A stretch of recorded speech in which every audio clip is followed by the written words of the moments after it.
So I know that a lot of people actually. Now I'm speaking specifically about oil paints. A lot of people like to use cerulean blue.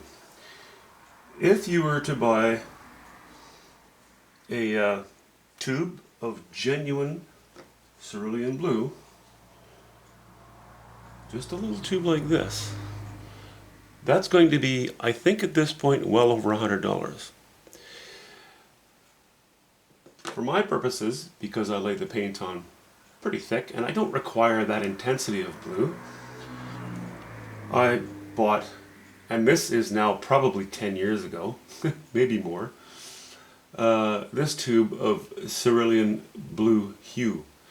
Now, that's fine if it's used straight or mixed with very little other color, maybe some white. It provides for a very clean blue, a nice sky blue, a nice strong low horizon blue if it's adjacent to the golden colors of a wheat field, for example. But I still have this great big tube of paint. I want to use it up. So what I've done, I'm just playing now. I'm not sure how it's going to work out. But what I'd like to do is try to use it as a stand-in for cobalt blue. Because I don't have any right now, or not much anyway.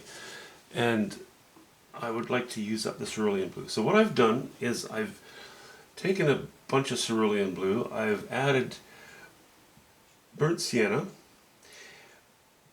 a little bit of alizarin crimson, and a dab of yellow ochre so that it goes more green, and a bit of white, because I want this foreground to be fairly cool but leaning towards the greens. Maybe the odd stroke of purple will be in there, to pick up the sky, but for the most part I'm not worried too much about that. So it's kind of dirty, but maybe it's not a big problem. So I'm gonna use that cerulean blue in areas here, and then I'm going to switch to ultramarine blue for other areas. Anyway, let's play with that. I kind of like what was going on here, but it was a little bit too, well, put it this way. This dark streak here, it was a little too thick. So I'm going to narrow it down. But I also like this. I kind of like it dipping and then cutting back up again. So that's what I'm going to do right now. And I'm kind of mucking around because, well, actually, to be honest with you, as I mentioned in the last video, I don't really have my mojo, and I'm not overly fond of what I'm doing. But I'm going to paint anyway, because those words always jump out in my mind that my dad told me. 2 words, just paint. So I'm just going to paint, and I'm not going to worry about how things work, how they turn out in the long run. Often, when you have the brevity to just jump in there and go for it, you end up with such a great basis for a good painting. It becomes surprising, and then, well, actually, you say to yourself, that turned out really well. Maybe I'll just go with that. Okay, I'm going to add a little bit of ultramarine to this stroke. It's going to go darker, that's fine.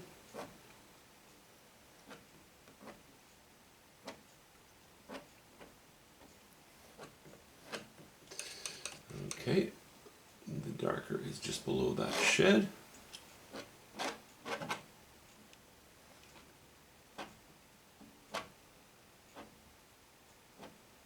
Understand that I'm just playing right now. I did end up going out on my motorbike for a day with my friend, and oh, is that ever nice. It just getting out in nature for the day, it does wonders for a person. It sure helps you to, well, it sure helps me to have a little more zeal, provides an incentive to, oops, look at the junk I have in there. Provides the incentive to get out there and just get back to painting. Guess I don't need to go too light. I am going to leave some of those dark spots in there.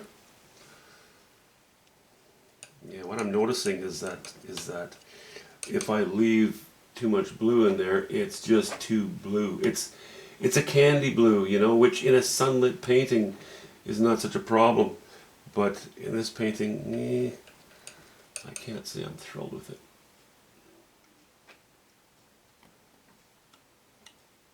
But as I say, I don't feel like I'm risking anything serious here, so we're just going to go for it.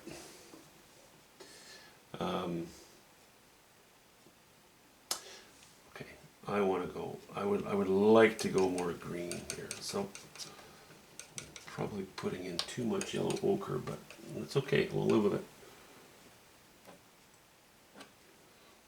Add a little white to that.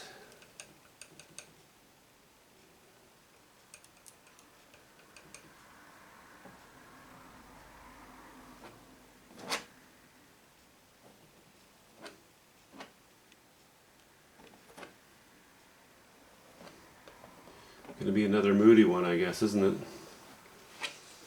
It's okay. I don't mind that. I definitely don't mind that. I've got a lot more yellow ochre in. Now let me add a little bit of burnt sienna.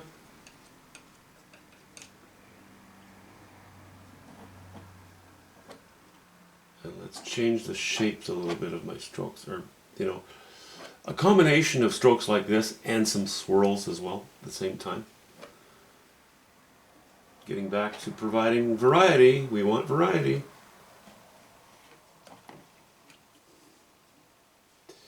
Okay, I'm not going to work in here today, and I'm using a small knife for an area that needs broad, strong strokes. So I'm going to just wipe this knife off. I'm not going to wipe it off the face of the earth. I'm just going to wipe off the blade and put in, what shall we do here? What do I dip into some raw umber? Just a bit of that. And using this slightly larger knife,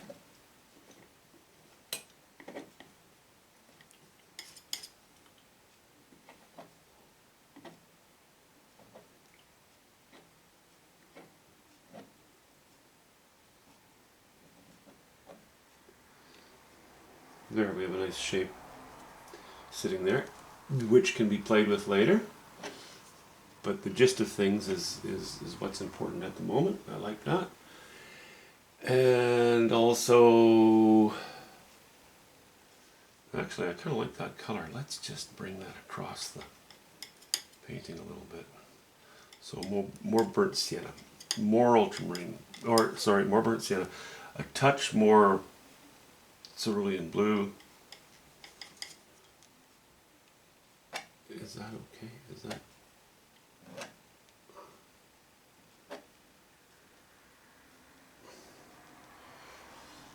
I think that's all right.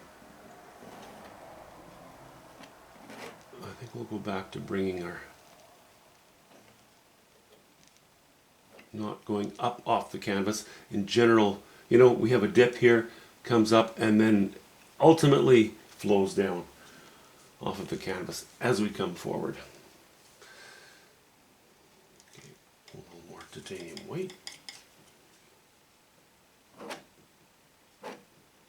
Yeah, going out on the bike, boy, it's my muscles are hurting, but as they say, it's a good kind of hurt.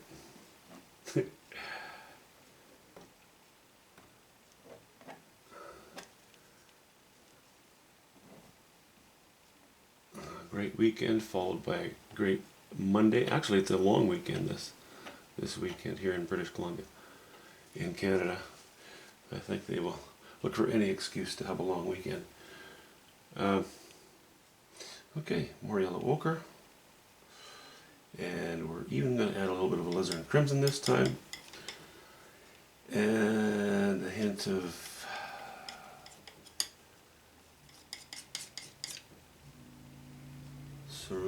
cerulean blue.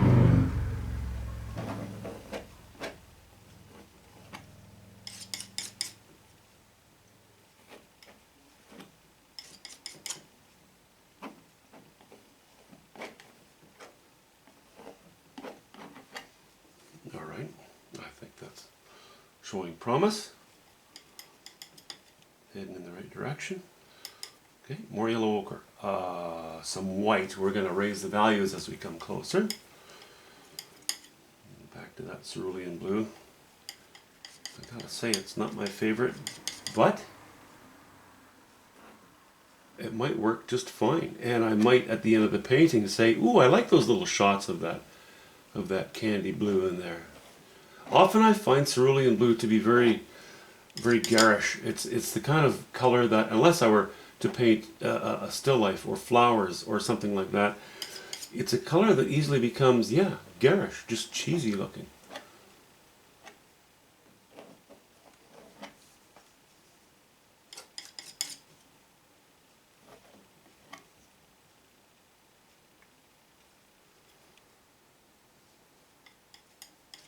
It's like the person who walks around in public telling everybody their feelings are hurt. Without acknowledging that everybody else's feelings are hurt too. It's like, stop whining, move on. Okay. I don't want to compromise the painting. And I think I have used enough cerulean in there. I'm going to dip into my ultramarine blue. Yellow ochre. This will primarily be ultramarine blue, yellow ochre, and white. I'm adding quite a bit more white because I want this to stay. Higher value is fine. Higher chroma, I don't want that. That's a little too white right there, but we'll just leave it.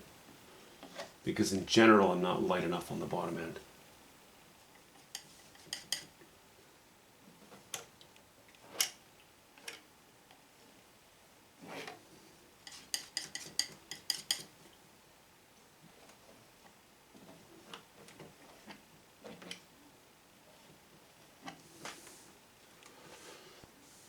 So regardless of how it's perceived, and regardless of how it turns out, and as I said, we may or may not change a lot in the foreground.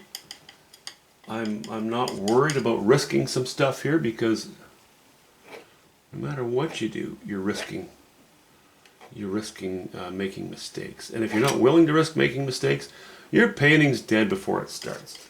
My goodness, that's part of the fun of it. It should always be a little bit of, well, let's try this, let's try that. I think what we have going on here is okay. Okay, so what is that? That's a little alizarin crimson again, and some yellow ochre, a little bit of ultramarine blue, a little bit of white,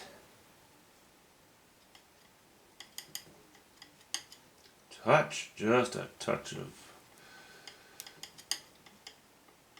of our cerulean.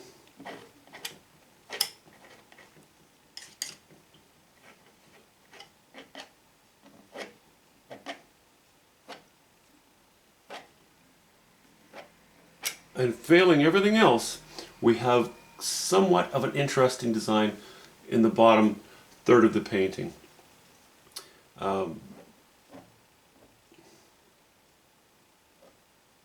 Which doesn't draw too much attention to itself, hopefully, but there's enough content there, I think, to support what we have on top and this very dark, and most important line. Well, it's more of a bar than a line that's going across here. This helps to determine everything else, and everything else should help to support this. Anyway, I thought I'd play for a minute and just show you what's going on here. It's okay, I'm not too invested in this painting. If it goes, it goes. As I said, sometimes you're surprised at how well things turn out if you're willing just to go, ah, to heck with it. We'll just go for it. Oops. A bit of debris there. Let's smear that back so it's more like a single stroke.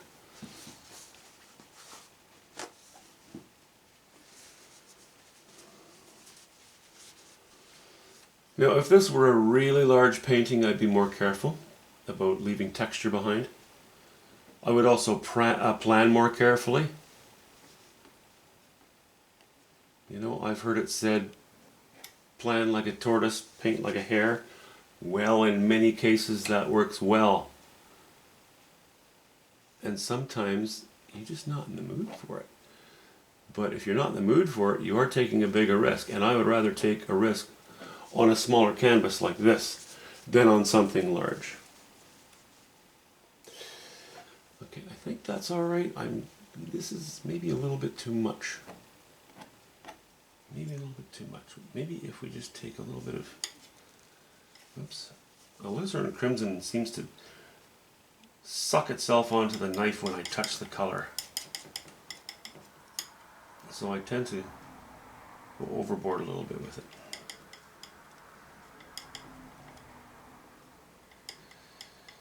I have to be a bit careful with that stuff. A little bit careful.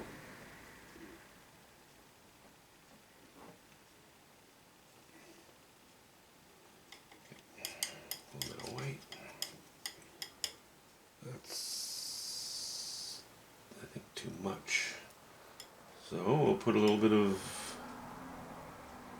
burnt sienna on there. Let's see what happens.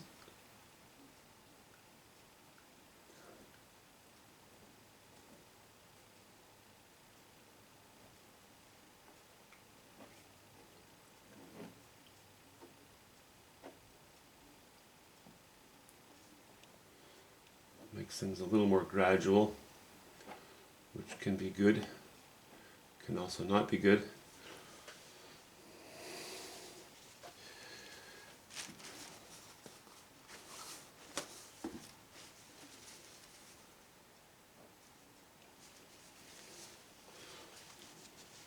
Okay, I know the whole thing kind of looks like a mess right now, and I still don't know whether it's going to end up in the fireplace or as a good painting. That will really all be determined, well, not all, but mostly be determined by what I do with this stuff. And once that's done, I already know that the sky needs a little work, the foreground needs a little work. You know, I think I described it as painting in. I'm painting in the painting. I'm painting it in. I'm putting the colors in. I'm not refining things as I go, and I'm not worrying about the perfect stroke with every stroke. You have to worry about that more also if you go even smaller, if you go back down to an 8x10 or something that you would use as plein air. But then you're trying to report your interpretation or your you know, or maybe the reality or what turns you on about a scene. Then you're trying to report that with some reasonable accuracy. I'm in the in-between stage right now, you know. The little panel, I'm not worried about. It's not plein air. It doesn't have to be done in a day. And it's not a large canvas that I'm too worried about making sure it's right or else. And as I say, sometimes if you have this who cares attitude, you end up with some of the best work. It's looser. It's more open to interpretation by the viewer. and it's just more fun to paint.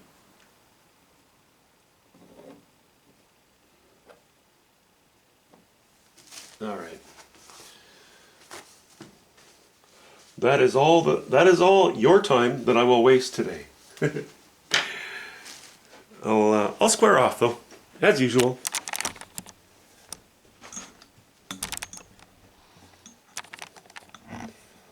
And zoom in a little bit. So you can see that the values towards the top of the foreground are not much lower than the ones in the immediate foreground, but they are colder colors. And they're on opposite sides of the color wheel from the sky in many ways. And that gives you the impression of dark.